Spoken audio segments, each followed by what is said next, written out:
The Flying Tiger tournament is in full swing, and the crowd roars as crocodiles circle the waterlocked ring. Fighters land heavy blows on Kai, the massive brute, but he barely flinches. Instead, he charges forward, tossing an opponent into the reptile-infested waters. With the field narrowed to 3, he drags a near-unconscious man across the ring and lunges at the final fighter. The smaller warrior attempts to counter, but Kai delivers a devastating blow to his throat. Dropping his human weapon, Kai grabs his lightweight rival and hurls him across the ring. The man lands on a thin platform inches from the water and throws a piece of wood at Kai, but the giant ignores it. Determined, the smaller fighter leaps back into the ring, dodging hungry crocodiles until the two face off once more. They collide with furious punches before locking hands in a test of strength. This time, the smaller man gains the upper hand, blocks a strike, and lands a clean jab that staggers Kai. As Kai falls, he grabs his opponent by the neck, briefly chokes him, and throws him toward the edge. The crowd gasps as Kai nearly falls into the water, saved only by Shanghai, who prevents his plunge. A narrator recounts Shanghai's exploits in the Flying Tiger tournament, how he defeated Kai, retired, and became a wealthy businessman leading the Shangfeng group.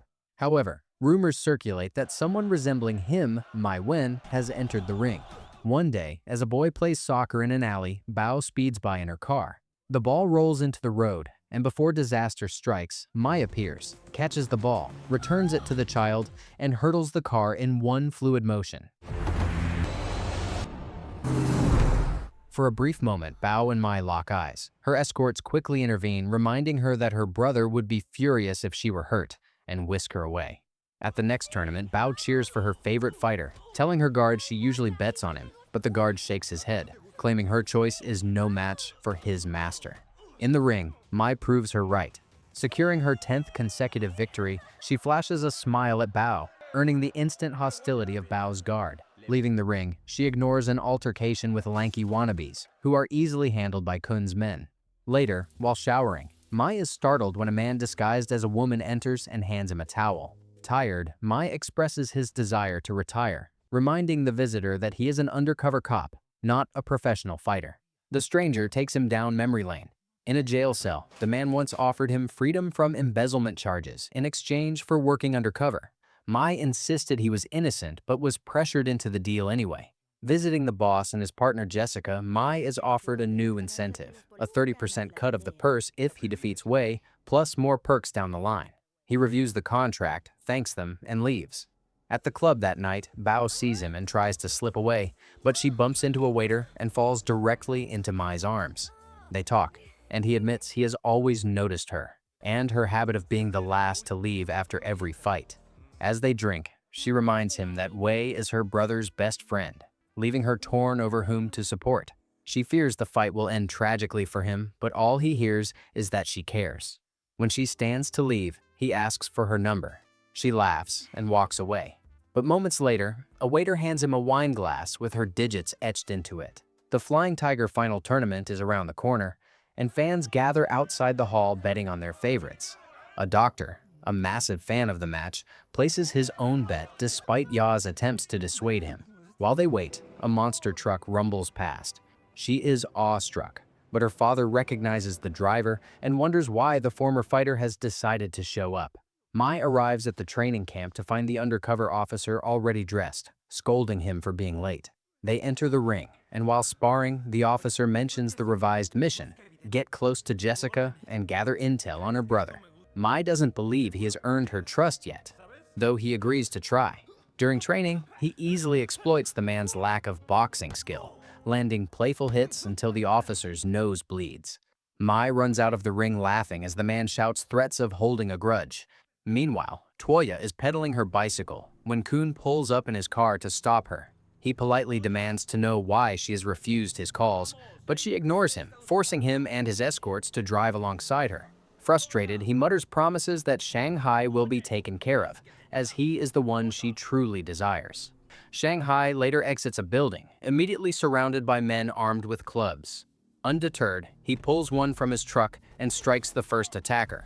The rest charge, but he slams the first two onto the pavement. He tears through them with ease, sending men flying with just a few hits and smashing others into cars until their skulls dent doors or shatter windshields.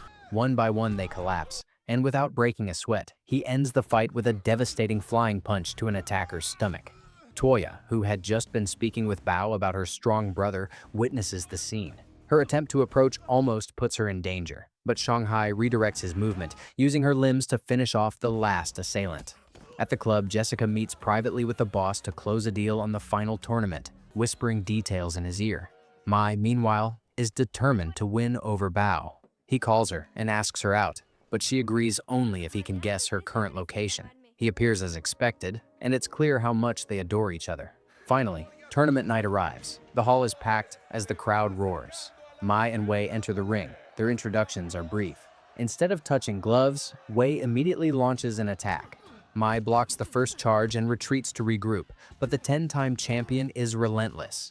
Wei lunges with a flying punch that lands cleanly on Mai's face, sending him to the back of the ring. Elsewhere, Toya asks the retired fighter, Shanghai, why he isn't at his friend's match. He explains he never approved of the fight, though he trained Wei and is certain Wei will win anyway. Inside the ring, the match intensifies. Wei maintains the advantage, pinning Mai to the floor and striking him repeatedly, though Mai deflects the blows enough to avoid serious damage before flipping the momentum and standing back up. Jessica watches via camera as both fighters briefly retreat for water. When the match resumes, it's clear Wei is struggling to stay steady. His vision is blurred and his movements are uncoordinated. Mai is confused by his opponent's sudden weakness. The fight continues, but before long, a seemingly light punch from Mai knocks Wei unconscious. Medical teams rush in and the doctor performs chest compressions, but after repeated efforts, he signals that nothing more can be done. The crowd erupts in grief. Shanghai receives the devastating call and rushes to the tournament only to confirm the tragic news. While he heads to the hospital, the boss confronts Jessica, warning her never to act without his authorization again. Meanwhile, the retired fighter meets with the doctor, who hands over the official report. The cause of death was head trauma from repeated blows. Heartbroken and filled with rage, the man vows to pay Mai back in kind, heading straight to the ring to publicly declare his return to avenge his fallen friend. To do this, he temporarily leaves his leadership of the Shangfeng group, naming Gao as acting head. Gao enjoys the unexpected promotion when Jessica arrives to confirm that the retired fighter has taken the bait. Gao is delighted. As long as the leader is distracted by the tournament, he can remain in power and maneuver to strip him of his authority. The fiery fighter arrives at the venue where Jessica and Mai are waiting. He directly challenges the reigning champion, who initially refuses, but is pressured by the reminder that the belt doesn't grant the right to reject challengers. Jessica, eager for the fight, quickly agrees to organize it. After the funeral, where Bao breaks down on her brother's shoulder, a board member reminds Shanghai that the corporation is struggling and insists it's the worst time to abandon his duties. In the practice ring, Jessica approaches Mai, who is still fuming over the controversy surrounding Wei's collapse, and hands him a contract while trying to get physically close. Though he initially resists, he eventually allows her near and asks about the financial gain. She says money isn't the issue, but before the talk progresses, Bao walks in and finds them in an intimate position. Hurt, she runs out, and Mai follows her to the beach. She insists what she saw is unacceptable, but he begs her to believe him. When the conversation turns to Wei's death, Mai expresses suspicion of foul play, noting how Wei's strength changed drastically mid-fight. He says the retired champion has sworn revenge, and while he hopes to avoid the clash, if fate forces it, he is prepared to sacrifice his life. Bao, terrified of losing him, begs him not to go through with it. Nonetheless, Mai resolves to move forward, entrusting his family to Uncle Chu. He sneaks into the boss's office, connects a drive to the computer, and successfully downloads surveillance footage. The grieving fighter is still in pain when his sister enters to dissuade him from the match. She defends Mai, but her brother's anger is so strong he ignores her, scolding her for showing loyalty to the man who killed their brother. He warns her to stop calling him family if she supports Mai. Later, Mai meets his police contact. When the man demands evidence, Mai hands over the flash drive and promises he'll soon have something on Jessica. The contact warns him to be careful of that cold-hearted woman. Shortly after, Mai joins Jessica for an exchange at the shipyard involving illicit substances. The deal is closed with a handshake, but as they leave, men with clubs ambush them. Mai reacts first, pushing a wooden crate onto several attackers. Jessica joins in, She unclasps her necklace, which transforms into a dagger, and slits the throats of those who assault her. Mai finishes others with heavy punches. He grabs clubs from the attackers and swings with precision, while Jessica is forced to take cover in the lower compartment of a ship. Mai is nearly cornered, but maneuvers away. A boat approaches with Jessica inside. Mai grabs a rope, times his jump perfectly, and lands in the boat, escaping with the boss. Back on shore, Jessica is fuming over the ambush, bitter that her rivals now have the money and the goods. Having earned her trust, she takes Mai deep into her criminal world. He is stunned by the scale of the operation. Her men are dealing with a discovered mole, and to send a message, Jessica injects him with a lethal substance despite his pleas. Later, Mai takes surveillance photos of the building when his contact joins him in the car. The officer urges him to close the case and claim his freedom, but worn out by the undercover life, Mai admits he wants to quit, though he's reminded there is no other way out. Soon after, the police raid Jessica's building. The commanding officer is confident, but they find nothing. The place has been cleared out. Suspicious, Jessica calls Gao, expressing her belief that Mai is the mole. Gao dismisses her, mocking Mai, and promising he will be handled once their plan against Shanghai is complete. After grueling training,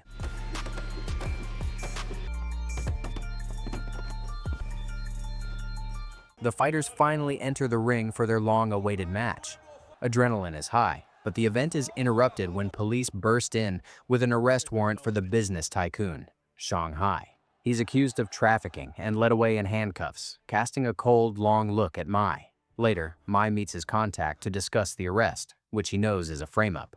The officer admits Shanghai is innocent, but says the matter is out of his hands because the orders came from above due to a power struggle. He urges Mai to walk away with his freedom, but Mai is shocked by the injustice. Upon parting, the officer returns the flash drive and warns him not to act on an impulse. The officer enters the lieutenant's office. He reveals that Shanghai was framed by someone inside his own group, linked to Jessica, and begs for the chance to pursue the case outside protocol. The lieutenant says it's out of his jurisdiction, but at that moment, DEA agents enter. They reveal they are ready for a total war against drug production and seek cooperation. They expose the presence of moles within the police department and state that the ringleader likely operates from within the Shangfeng group, proving Shanghai's innocence. The lieutenant promises to clean up his department and agrees to collaborate. Meanwhile, Mai meets Bao by the sea and finally confesses the truth. He is a spy, investigating Jessica. She is furious, accusing him of using her for the mission, but he insists her brother is innocent.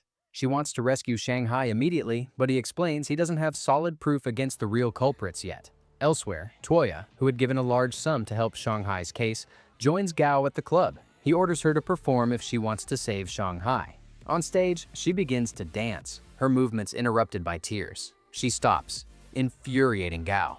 Just then, Bao arrives with a team to rescue her, and they manage to get their friend away. Later, Bao and her brother's men meet when Mai enters. His presence provokes the group, but Bao intervenes, revealing his identity as an undercover agent. With the room calm, he exposes the drug network and the mole. Bao brings the news to her brother in prison. While the prisoner performs forced labor, an officer whispers an escape plan to him.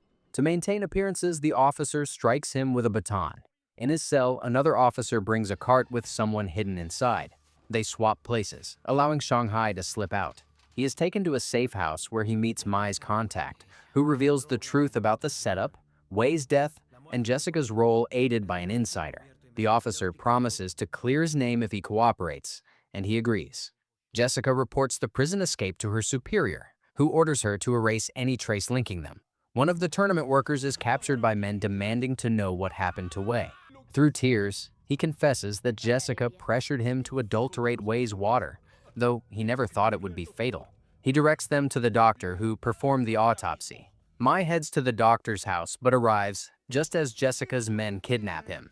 Meanwhile, Gao orders a faction of his men to eliminate Jessica to frame her for all his crimes. The men ambush her, but Mai intercepts the vehicle and arrests everyone, including her. That night, Gao sends men to burn the drug factory to destroy evidence. In interrogation, Mai tells Jessica she has been betrayed. She refuses to believe it until he insists there is proof she killed the doctor, and that confession is her only way to reduce her sentence. In the lieutenant's office, the lead officer is furious because the factory is gone. Later, Mai gives a tracker to Shanghai, telling him to keep it near Gao. When the two men meet, the former prisoner confronts Gao about his betrayal. Gao admits he has invested too much in the group to let Shanghai take it back. The former champion challenges him to prove who is worthy, and Gao accepts. He takes him to the Flying Tiger Hall, boasting that his shady deals go through there. Enraged, Shanghai listens as Gao suggests a toast, but as they drink, Gao breaks a bottle over Shanghai's head. They struggle violently and fall into a lower compartment. Gao takes the lead, but the fight evens out as they try to strangle each other. Shanghai pins him, delivers a series of blows, and throws him across the room. Desperate, Gao rips a grate from the floor and pushes Shanghai toward the crocodile pit. He leaps after him, and seeing no sign of his rival, laughs triumphantly, until a crocodile emerges, with Shanghai leaping from its head to crash into him. He beats Gao until the police burst in and arrest the mastermind. Returning to the narrator and the children, the story concludes with the happy ending of Mai and Bao's romance. In a final twist, in his office, Gao attempts to offer money to the officer in exchange for protection.